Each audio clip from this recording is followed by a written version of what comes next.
Hi, on this video, we will try to apply CSS style on HTML table. We will define CSS rules that will turn our HTML table into a responsive and attractive table.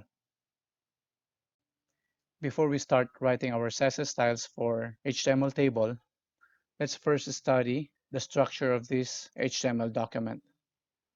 We have a div tag aligned to center, and then inside of the div tag, we have the definition of our table. And this table has a column header and a T-body, which contains 5 rows, and then and a footer with a merged column. So let's have a look on how it looks like on our browser. Right-click on the Document tab, open Browser, and then choose the Firefox. Okay, so this is how our page looks like. We will add CSS rules to change the appearance of this table. So let's get started. Let's go back to our Dreamweaver, and then between the head tag of this page, we will write here style, and then between the style tag, we will write here table because we want to target our table, and then we will state that the border of our table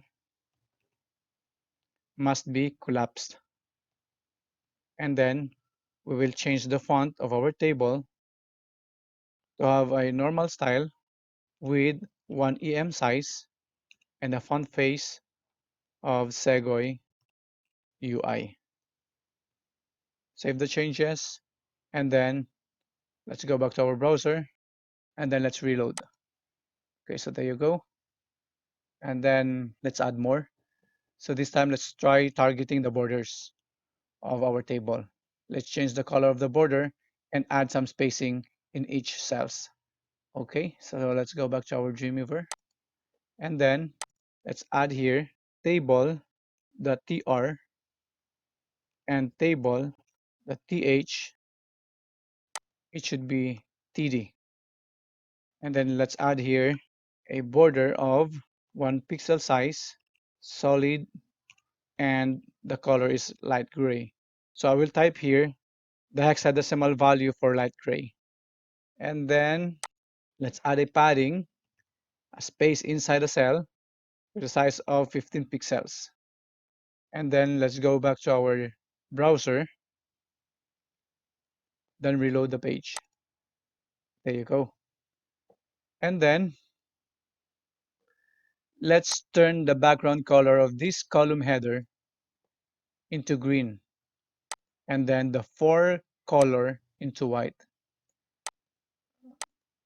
So let's add another definition here.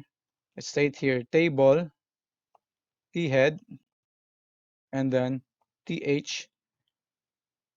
Then let's state here that the padding is around 15 pixels or maybe 20 pixels.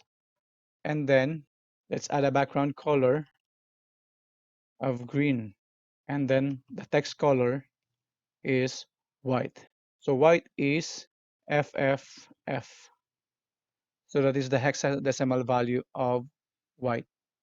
And then let's save the changes, go to our browser, and then reload. There you go. And then this time, let's try adding an alternating row color to our table. So let's go back to our Dreamweaver, and let's define here table, tbody, and then tr. And then we will try to select those odd rows. So the odd rows are the rows that will be affected by this CSS rule.